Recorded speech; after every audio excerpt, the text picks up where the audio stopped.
자, 그렇다면 마이크로소프트의 코파일럿 구성에 대해서 알아보도록 하겠습니다. 크게 오른쪽 사이드바에 있는 코파일럿과 본문에 적용되어 있는 코파일럿, 이렇게 두 가지로 나눌 수가 있는데요. 일단 오른쪽 사이드바 코파일럿 보시면 우측 상단에 코파일럿 버튼 누르면 이렇게 생기게 됩니다. 다시 누르면 없어지고요. 이렇게. 그러면 얘가 하는 역할은 뭐냐? 컨텐츠를 만들 때 도움을 주는 역할을 하게 됩니다. 본문에 컨텐츠를 바로 만들 수는 없고요. 또 여기서 생성된 정보가 본문에 직접적인 영향을 주지도 못합니다. 다만 문서의 내용을 요약할 때, 그리고 문서를 만드는데 다양한 아이디어를 도출할 때, 혹은 외부의 웹사이트의 내용들을 요약할 때, 이럴 때 사용할 수 있고요. 반면에 본문의 코파일럿 화면에서는 요거 누르고 클릭하면 이렇게 코파일럿으로 초안 작성이라고 뜨고요. 단축키는 Alt I 누르면 바로 이렇게 뜨게 되고요. 아니면 우클릭 눌러서 코파일럿으로 초안 작성 눌러도 나오게 됩니다. 이 본문 코파일럿은 문서 내에 직접 작동하는 코파일럿이고요. 문서의 초안을 작성하고 글을 직접 변환하고 여러 가지 작업들이 가능합니다. 그래서 본문에 직접 글을 쓰는 코파일럿은 본문 코파일럿이고요. 오른쪽 사이드바에 있는 코파일럿은 문서를 이해하거나 혹은 문서를 만드는데 조력자 역할을 한다 라고 볼 수가 있습니다. 자, 이제 본격적으로 코파일럿의 기능들을 알아보도록 할게요. 일단 기본 사용법부터 한번 알아보죠. 우선 사이드바는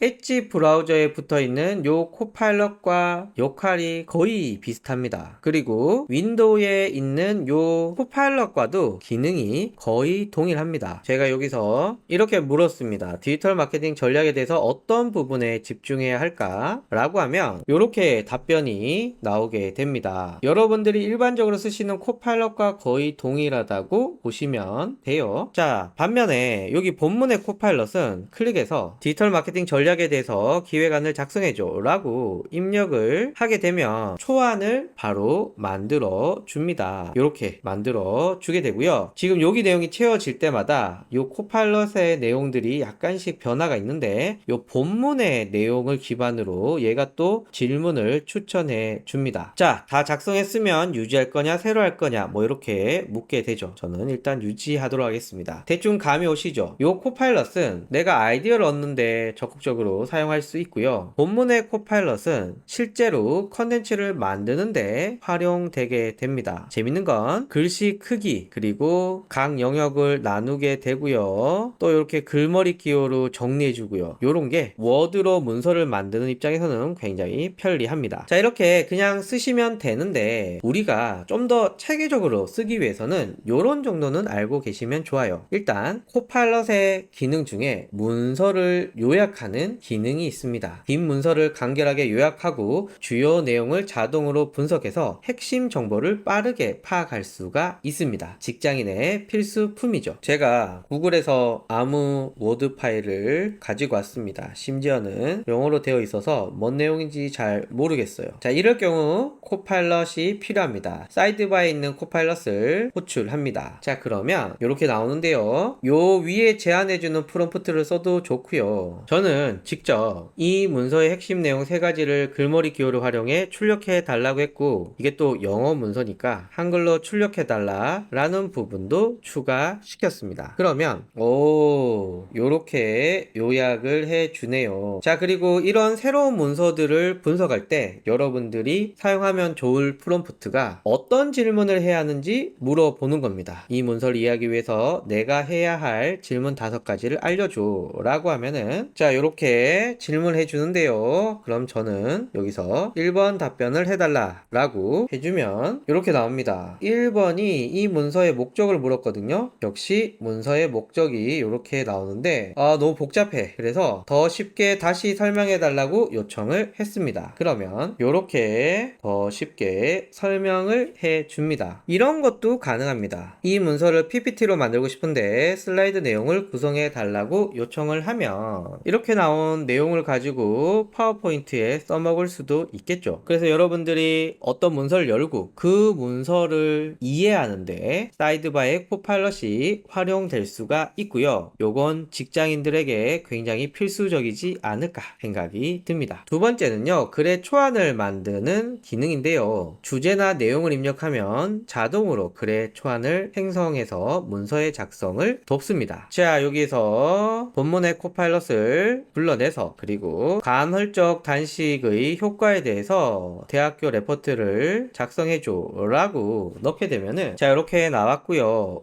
이게 마음에 들지 않아 그러면 다시 생성하기를 눌러주시면 다시 본문의 내용을 구성하게 됩니다. 자, 두 번째이고요. 첫 번째, 두 번째 이렇게 해서 여러분들이 마음에 들 때까지 계속해서 초안을 작성해 달라고 요청을 합니다. 자, 그렇다면 저는 지금 3개를 출력했는데 그 중에 저는 첫 번째가 제일 좋은 것 같아요. 그러면 여기 유지를 눌러주시면 됩니다. 자, 그런데 요 제목 부분을 드래그를 하면은 자동 다시 쓰기라는 게 있습니다. 클릭을 하면 이렇게 바꿔줬네요. 뭐 큰 차이는 없습니다. 자, 그러면 여기 톤 조정이 있어요. 그럼 보통, 비격식, 전문적, 간결하게, 상상력. 저는 비격식을 선택해서 다시 생성하기를 눌러보면 간헐적 단식이 주는 효과에 대한 연구, 뭐 큰 차이는 없네요. 이렇게 바꿀 수가 있습니다. 자, 그리고 여기 드래그해서 여기 코파일럿 누르면은 변경하기, 자동 다시 쓰기가 있는데 자동 다시 쓰기는 앞에 우리가 했던 이걸 말하고요. 변경하기는 클릭하면 어떻게 변경할 것인가 이렇게 있는데요. 뭐 예를 들면 이모지를 사용해줘, 질문으로 만들어줘, 귀엽게 만들어줘. 생성을 하면 귀여운 것까진 잘 모르겠는데 이렇게 만들어 줬습니다. 자, 그래서 이렇게 한번 바꿔봤고요. 여기 한번 볼까요? 여기 드래그해서 코파일럿을 넣어서 자동 다시 쓰기를 하면 역시 서론 부분을 다시 작성을 해줍니다. 마음에 안 들면 다시 또 작성을 해달라고 하면 되고요. 그리고 여기 톤 조정 아까랑 동일하고요. 그런데 저는 이 서론을 바꾼다 라고 하면은 코파일럿을 눌러서 변경하기를 눌러서 더 길게 작성해줘, 구어체로 작성해줘, 이모지를 사용해줘 이렇게 넣어주면 보시면 더 길어졌고 더 구어체적으로 들어갔고 이모지를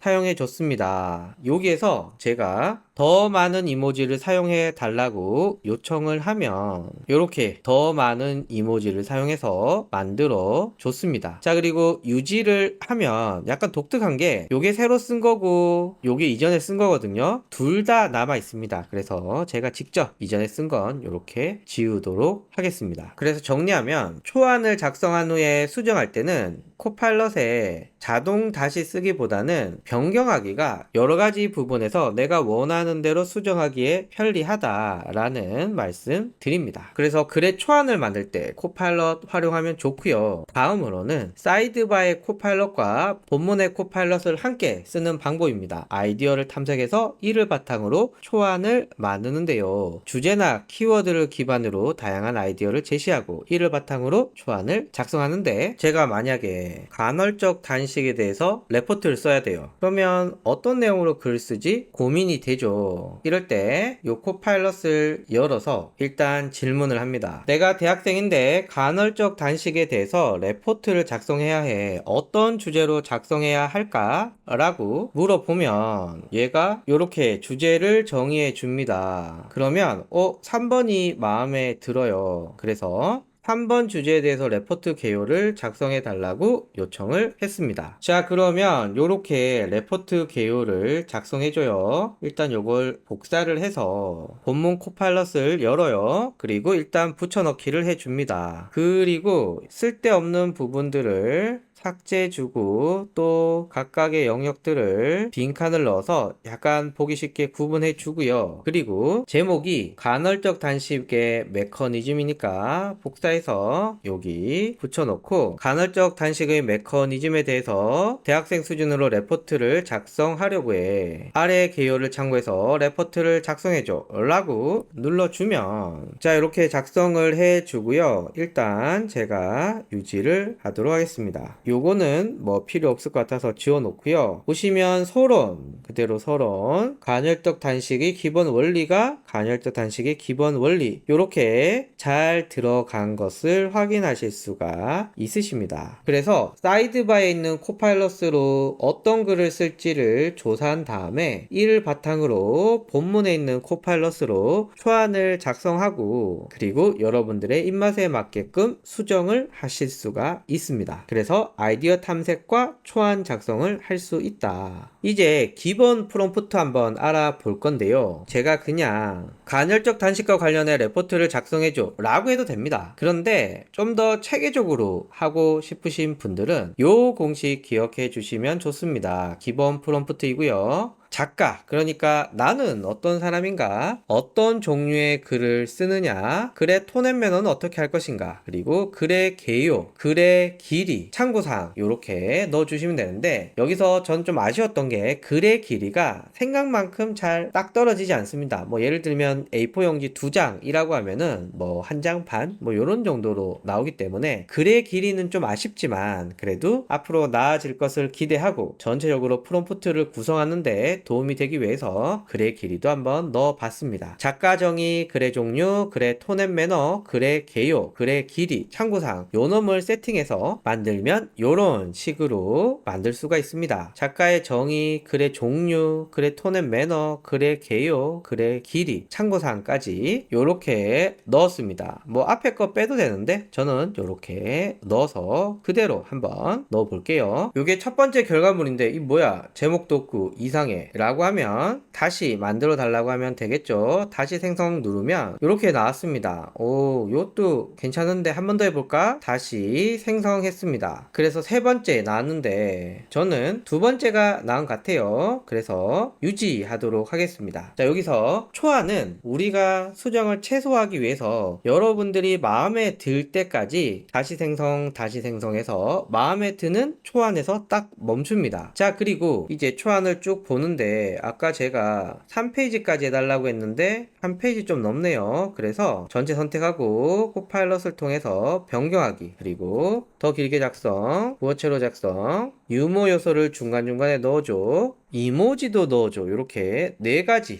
요청을 해봤습니다. 자, 이전 거 쓴 색깔이 약간 황금색, 뭐 갈색, 뭐 이런 느낌이고요. 새로 쓴 게 파란색 부분입니다. 그러면 내용 나쁘지 않은 것 같아요. 그래서 여기 유지 누르고 이전 거는 제가 삭제했습니다. 글이 많이 안 늘어난 것 같은데 이럴 때는 뭐 다시 선택해서 변경하기 해서 지금보다 2배로 길게 작성해줘, 난 너를 꼭 늘리고 싶어 라고 하는 의지를 담아서 입력을 해주면 자, 이렇게 늘어났고요. 제가 한 2번 늘렸는데 대략 2페이지 정도 나온 것 같습니다. 자, 그래서 요런 기본 프롬프트의 내용을 채워 넣으시면은 훨씬 더 체계적이고 좋은 글을 만들 수가 있다.